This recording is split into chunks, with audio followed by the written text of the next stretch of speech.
Bienvenidos a su canal de YouTube Español en Casa. Hoy vamos a aprender qué es el texto científico, cuál es el objetivo de un texto científico, cuáles son sus características y cuál es su estructura. Esto es importante porque es parte de los contenidos de español, ya que recuerden que en español ustedes aprenden a hacer diferentes cosas, o al menos a identificarlas.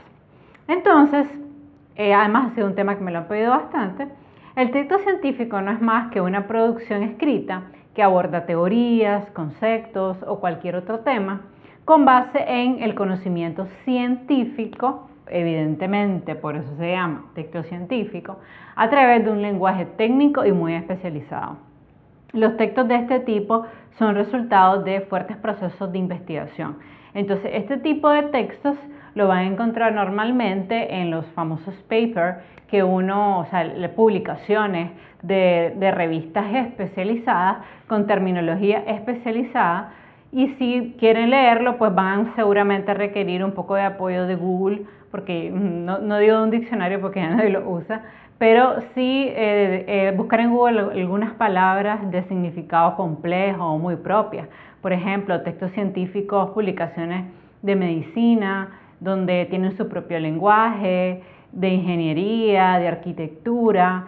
Incluso el público meta del texto científico normalmente son personas bastante reducidas, o sea, que pertenecen a un solo tipo de trabajo, o sea, personas que ya cuando ustedes, por ejemplo, mencionen esquimosis o palabras complicadas, la persona sepa de qué están hablando. ¿Cuál es el objetivo de un texto científico? Transmitir de manera apropiada, de manera clara y concisa, los resultados de un trabajo de investigación en un tema específico a la comunidad científica. Y destaco esta parte, a la comunidad científica, porque el texto científico no está escrito para todos, sino para expertos sobre un determinado tema que están investigando y que se lo van a dirigir a un auditorio que tiene ya conocimientos previos sobre el tema. Una cosa que se puede hacer en los textos científicos también es hacer una versión para consumo de cualquiera, pero ahí eso ya no sería un texto científico, sino más bien sería una segunda versión de este texto consumible para todos.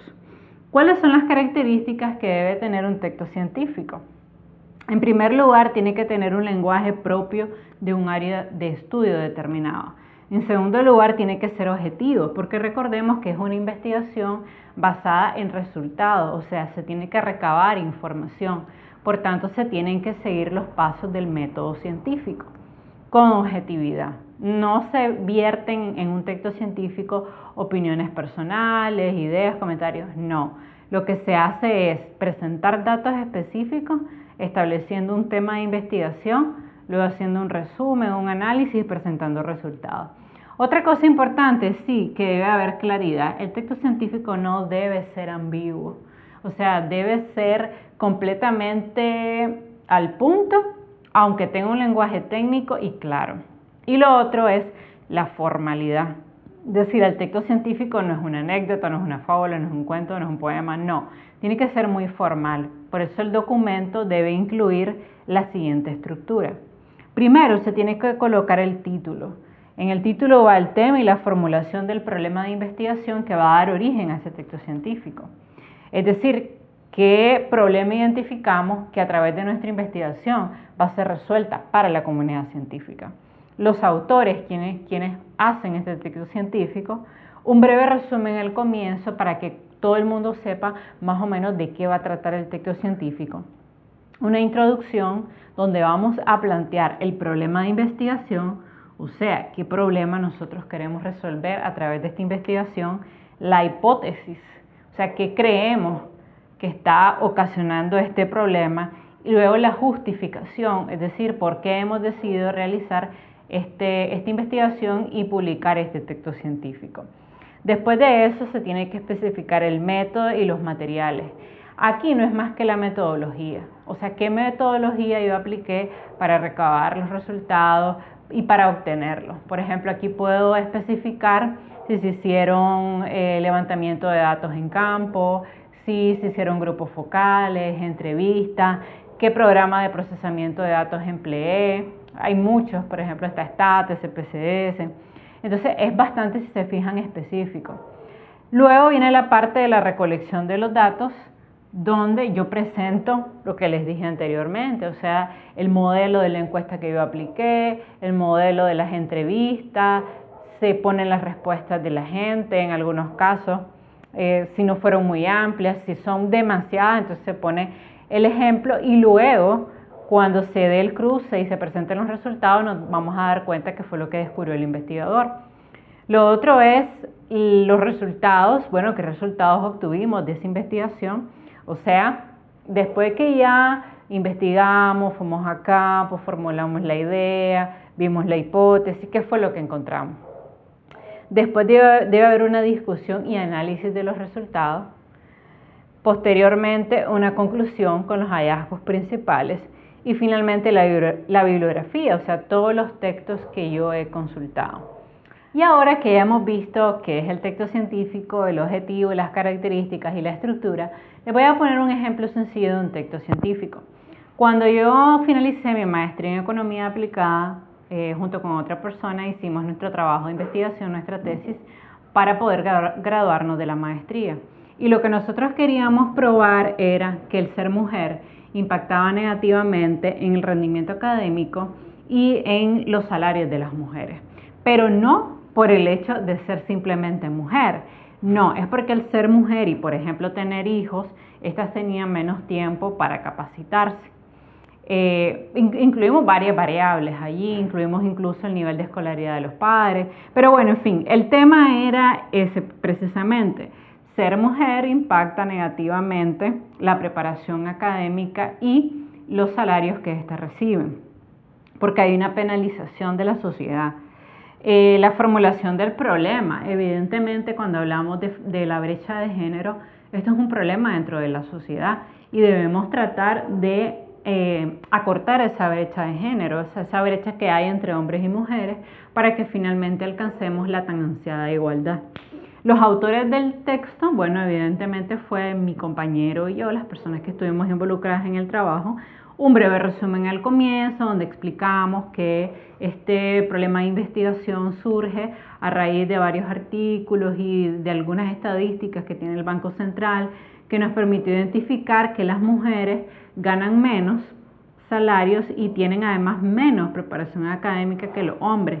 Y toda esa menos preparación académica lo que hace es que tengan más bajos salarios. O sea, no es como piensa la gente, que es que eres mujer y por ser mujer te pagan menos. No, eso no es el problema que identificamos a través de nuestro trabajo, sino es que al ser mujer y estudiar menos, ganaban menos. Entonces hicimos un breve resumen, que el estudio pues pretendía al primer acercamiento a este problema para dar recomendaciones. Bueno, luego planteamos evidentemente el problema de investigación, que es que la sociedad, debido a la manera en que está construida, debido a que las mujeres absorben mayores responsabilidades en el hogar, tienen menos tiempo para estudiar y por tanto menos salario.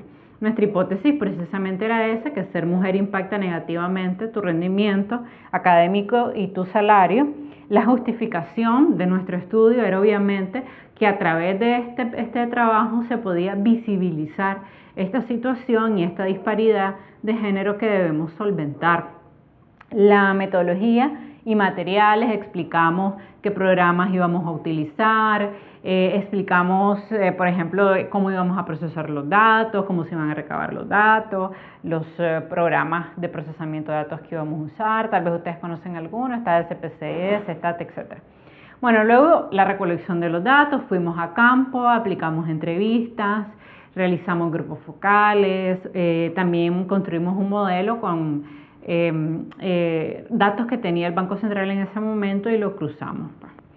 Luego presentamos los resultados, o sea, los hallazgos que nosotros habíamos encontrado, si las variables de nuestro trabajo se llama estadísticamente significativas, o sea, si realmente esto que planteábamos de ser mujer impactada en la preparación y el salario. Luego hicimos un análisis de nuestros resultados, es decir, planteamos que habíamos encontrado que sí existía una correlación entre ser mujer, ganar menos y tener menor preparación académica. Luego hicimos una conclusión con los hallazgos principales, ahí pusimos lo que habíamos encontrado. hicimos algunas recomendaciones de cómo los gobiernos podrían ayudar a solventar estas situaciones y finalmente en la bibliografía pues obviamente incluimos todos los autores que nosotros consultamos para nuestro trabajo de investigación. Entonces, si has visto de manera general, el texto científico tiene sus propias particularidades. Más que producirlo, tal vez en este momento yo te recomendaría que leyeras algunos textos científicos, pero sí te digo que en algún momento de tu carrera o en algún momento cuando termines la preparatoria, por ejemplo, vas a tener que elaborar una monografía, que va a ser un texto científico. Si te vas a graduar de una carrera, vas a tener que hacer un texto científico. Si tienes estudios superiores de maestría o doctorado, vas a tener que hacer un texto científico. Entonces, lo mejor es que desde ya comiences a conocer más o menos, por lo menos, un primer acercamiento de cómo se construye y cuáles son sus características. Bueno, espero que te haya gustado el tutorial. Te invito a suscribirte a mi canal y regalarme un like. Bye.